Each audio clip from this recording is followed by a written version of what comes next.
တို့ခိုးဝယ်နေပြီးဈေးကွက်တွေပြိုကျနေချိန်မှာခရစ်တိုတဲကိုဒေါ်လာ12ဘီလီယံအလုံးအရင်းဝင်လာတာကိုမသိလိုက်ရင်နစ်နာပါလိမ့်မယ်မင်္ဂလာပါရှင်ပဂတိအမှန်နဲ့ချိန်စီးပွားသတင်းအိမ် House of New Era ကနေကြိုဆိုပါရရှင်ဒီကနေ့ကမ္ဘာရွှေဈေးကွက်မှာတော့ရွှေဈေးနှုန်းဟာရှေ့ရက်ဇက်တိုက်အဖြစ်ဆက်လက်ကျဆင်းနေပြီးသတင်း3ဘက်အတွင်း14ရာခိုင်နှုန်းအထိထိုးကျသွားကတအောင်စကို$4,492ဒေါ်လာဝန်းကျင်မှာအယောင်းအဝယ်ဖြစ်နေပါတယ်ဒါပေမဲ့ပြည်တွင်းအခောက်ရွှေဈေးနှုန်းမှာတော့ကမ္ဘာဈေးနဲ့ပြောင်းပြန်ဈေးပြန်တက်လာပြီးအယောင်းဈေး105,900အဝယ်ဈေး104,900ကျပ်အထိရှိနေပါတယ်အခုလိုကမ္ဘာရွှေဈေးတွေထိုးကျသွားရတဲ့အဓိကအကြောင်းရင်းကတော့အရှေ့အလယ်ပိုင်းကဟော်မုန်းရေလက်ကြားပိတ်ဆို့မှုကြောင့်ရေနံတင်ပို့တဲ့နိုင်ငံတွေဝင်ငွေထိခိုက်ပြီးဗဟိုဘဏ်တွေရဲ့ရွှေဝယ်ယူစုဆောင်းနိုင်စွမ်းကျဆင်းသွားလို့ဖြစ်ပါတယ်ဒါအပြင်ရွှေ ETF ရန်ကုန်ငွေတွေကနေ2013ခုနှစ်နောက်ပိုင်းအကြီးမားဆုံးငွေထုတ်ယူမှုတွေရှိလာတာကလည်းဈေးကွက်ကိုဖိအားပေးနေတာပါတစ်ဖက်မှာလည်းအမေရိကန်ဒေါ်လာဈေးပြန်မာလာတာနဲ့ကမ္ဘာဗဟိုဘဏ်ကြီးတွေကအတိုးနှုန်းကိုလျှော့ချမဲ့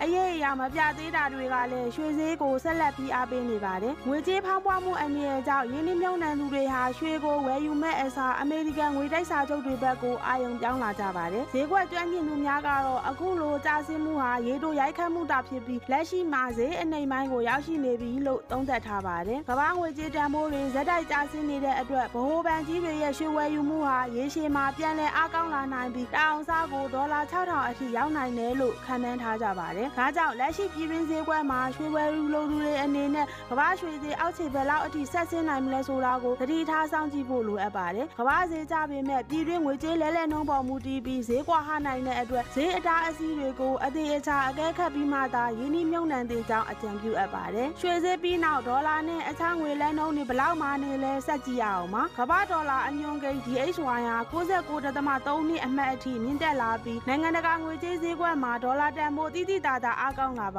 တယ်ဒီကရဲကြောင့်ပြည်တွင်းပြည်ပငွေလဲဈေးကွက်မှာလည်းအမေရိကန်ဒေါ်လာကိုအဝယ်4,190ကျပ်အယောင်း4,300ကျပ်အထိဈေးအမြင့်တန်းကိုရောက်ရှိနေပါတယ်ဒေါ်လာဈေးနဲ့အတူအိမ်နီးချင်းနိုင်ငံသုံးငွေကြေးတွေဖြစ်တဲ့ထိုင်းဘတ်ဈေးဟာတစ်ဘတ်ကို131.58ကျပ်တရုတ်ယွမ်ဈေးကတော့တယွမ်ကို625ကျပ်အသီးသီးနဲ့ဈေးမာနေတာကိုတွေ့ရပါတယ်ဒီလိုဒေါ်လာဈေးတွေဇက်တိုက်မာနေရတဲ့အဓိကအကြောင်းရင်းကတော့အမေရိကန်ဗဟိုဘဏ်ရဲ့အတိုးနှုန်းလျှော့ချမဲ့အစီအစဉ်တွေဝေဝါးသွားလို့ပါပဲငွေကြေးဖောင်းပွားမှုနှုန်းတွေပြန်မြင့်တက်လာတဲ့အတွက်အတိုးနှုန်းကိုအမြင့်မှာပဲဆက်ထားမဲ့အခြေအနေတွေကြောင့်အမေရိကန်ငွေတိုက်စာချုပ်အမျက်ဝေစုတွေဟာ400ခိုင်နှုန်းအထက်ကိုပြန်လည်ရောက်ရှိလာပြီးကမ္ဘာရင်းနှီးမြှုပ်နှံသူတွေကဒေါ်လာကိုအလူအယက်ဝယ်ယူလာကြလို့ပဲဖြစ်ပါတယ်နိုင်ငံတကာနောက်ဆက်တွဲအခြေအနေတွေကိုကြည့်မယ်ဆိုရင်တရုတ်နိုင်ငံအပါအဝင်ကမ္ဘာဗဟိုဘဏ်အချို့ကအမေရိကန်ငွေတိုက်စာချုပ်ပိုင်ဆိုင်မှုတွေကိုချော့ချနေကြပေမဲ့ပပလီကနိုင်ငံခြားရင်းနှီးမြှုပ်နှံသူတွေရဲ့ဝယ်လိုအားကတော့စံချိန်တင်ဝင်ရောက်နေပါတယ်ဒါကြောင့်အမေရိကန်ရဲ့နိုင်ငံခြားကျွေးမီပိုင်ဆိုင်မှုစုစုပေါင်းဟာ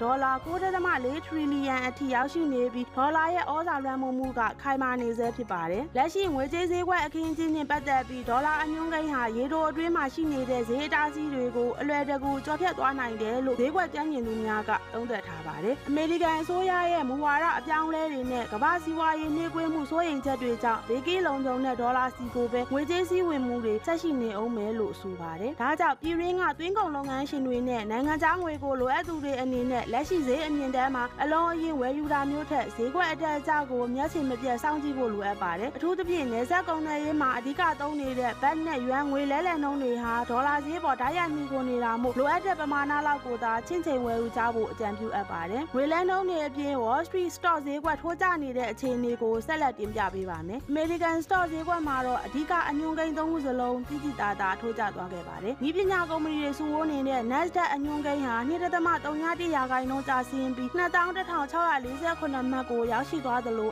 S&P 500ကလည်း1.51ရာခိုင်နှုန်းကျဆင်းက6,506မှတ်ကိုမှတ်တမ်းနေခဲ့ပါတယ်ထို့အတူဒေါင်းဂျိုးအညွှန်းကိန်းဟာလည်း4,586မှတ်အထိကျဆင်းသွားပြီး Wall Street ဈေးကွက်တစ်ခုလုံးမြင့်ရဲသွားခဲ့ပါတယ်အခုလို Stock ဈေးကွက်တွေကစင်ကလျားဖြစ်ကုန်ရတာဟာအမေရိကန်ငွေတိုက်စာချုပ်အမျက်ဝေစုတွေစံချိန်တင်မြင့်တက်လာရင်းနှီးမြှုပ်နှံသူတွေက Stock Share တွေထက်ပိုမိုဘေးကင်းတဲ့ငွေတိုက်စာချုပ်ဘက်ကိုအလုံးအရင်ပြောင်းလဲရင်းနှီးမြှုပ်နှံလာကြလို့ဖြစ်ပါတယ်ဒါအပြင်အမေရိကန်ဗဟိုဘဏ်ရဲ့အတိုးနှုန်းမူဝါဒအပေါ်ယုံကြည်မှုအားနည်းလာပြီးဈေးကွက်အတွင်းအစုရှယ်ယာတွေကိုအပြိုင်အဆိုင်ပြန်လည်ရောင်းချမှုတွေရှိလာတာကလည်းအဓိကအချက်ဖြစ်ပါတယ်ကဏ္ဍအလိုက်ကြည့်မယ်ဆိုရင်နာမည်ကြီးနည်းပညာကုမ္ပဏီတွေဖြစ်တဲ့ Nvidia နဲ့ Tesla တို့ဟာ3ရာခိုင်နှုန်းကျော်စီကျဆင်းသွားခဲ့ပါတယ်ဈေးကွက်ရဲ့80ရာခိုင်နှုန်းကျော်ဟာဈေးအမြင့်တန်းကနေပြန်လည်ကျဆင်းနေပြီးအထူးသဖြင့် software နဲ့ဝန်ဆောင်မှုလုပ်ငန်းတွေဟာမူလခံမှန်းချက်တွေအောက်20ရာ ခိုင်နှုန်းကျော်အထိနာနေတာကိုတွေ့ရပါတယ်ဈေးကွက်ကျွမ်းကျင်သူများကတော့ stock ဈေးကွက်ရဲ့အတက်ကျနှုန်းကိုတိုင်းတာတဲ့ VIX အညွှန်းကိန်းဟာ24မှတ်အထိမြင့်တက်နေတာကြောင့်ရင်းနှီးမြှုပ်နှံသူတွေကြားမှာထိတ်လန့်မှုတွေရှိနေတယ်လို့သုံးသပ်ထားပါတယ်။ဒါအပြင်အမေရိကန်ရဲ့ရေနံနဲ့သဘာဝဓာတ်ငွေထုတ်လုပ်မှုနှုန်းမြင့်တက်နေပေမဲ့ကမ္ဘာပထဝီနိုင်ငံရေးတင်းမာမှုတွေက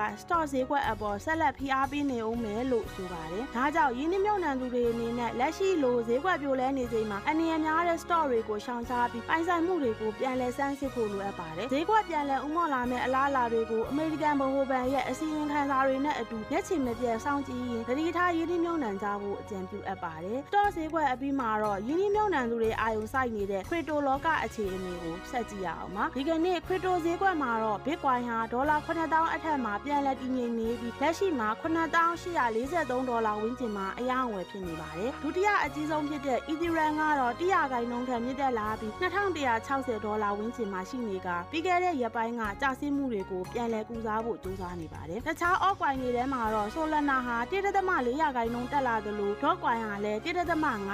င့်တက်လာပါတယ်XRP ကတော့1.44ဒေါ်လာဝန်းကျင်မှာအနည်းငယ်ပြန်ကျနေပြီး Mantle Network ကတော့ဈေးကွက်မှာတတိယအကြီးဆုံးအဖြစ်ဒေါ်လာ1.3 ဘီလီယံကျော်အထိရင်းနှီးမြှုပ်နှံမှုတွေစံချိန်တင်ရရှိထားပါတယ်အခုလိုဈေးကွက်ပြန်တက်လာရတာဟာအရှိအလဲပိုင်းပဋိပက္ခကြားကနေရင်းနှီးမြှုပ်နှံသူတွေဟာ Crypto ETF တွေစီကိုဒေါ်လာ12ဘီလီယံအထိအလုံးအရင်းနဲ့ပြောင်းလဲရင်းနှီးမြှုပ်နှံလာကြလို့ဖြစ်ပါတယ်သူတို့ဖြစ် Bitcoin ETF တွေစီကိုပြီးခဲ့တဲ့9ရက်အတွင်းဒေါ်လာ1ဘီလီယံကျော်ဝင်ရောက်ခဲ့တာကဈေးကွက်ကိုအဓိကတွန်းတင်ပေးလိုက်တာပါဈေးကွက်ကျွမ်းကျင်သူများကတော့ Bitcoin ဟာဒေါ်လာ9000ဆိုတဲ့ဈေးအတားအဆီးကိုခိုင်ခိုင်မာမာကျော်ဖြတ်နိုင်ခဲ့ပြီလို့သုံးသပ်ထားပါတယ် Grayscale လိုမျိုး ETF ကုမ္ပဏီကြီးတွေကလည်းရင်းနှီးမြှုပ်နှံမှု platform အသစ်တွေကိုဖန်မှန်တိုးချဲ့လာနေတာကြောင့်ရေရှည်မှာ crypto ဈေးကွက်ဟာပုံမခိုင်မာလာဖို့ရှိနေတယ်လို့ဆိုပါတယ်ဒါကြောင့်ရင်းနှီးမြှုပ်နှံသူတွေအနေနဲ့လက်ရှိဒေါ်လာ9000အထက်ဈေးအမြင့်တန်းမှာဈေးကွက်ရဲ့အပြောင်းလဲကိုသတိထားစောင့်ကြည့်သင့်ပါတယ်သူသဖြင့်နိုင်ငံတကာသတင်းတွေကြောင့်ဈေးနှုန်းတွေရုတ်တရက်အတက်အကျကျနိုင်တာမို့မိမိတို့ရဲ့ရင်းနှီးမြှုပ်နှံမှုတွေကိုအချိုးကျခွဲဝေပြီးမှသာသတိထားလှုပ်ဆောင်ကြဖို့အကြံပြုအပ်ပါတယ် Digital ပိုင်ဆိုင်မှုတွေပြီးမှတော့ကမ္ဘာစီးပွားရေးကိုရိုက်ခတ်နေတဲ့ရေနံဈေးကွက်သတင်းကိုဆက်ကြည့်ရအောင်ပါကမ္ဘာရေနံဈေးကွက်မှာဒီကနေ့ Brent ရေနံစိမ်းဈေးဟာ 3.2% ကျော်မြင့်တက်လာပြီးတက်စီကို112ဒေါ်လာဝန်းကျင်အထိရှိနေသလို American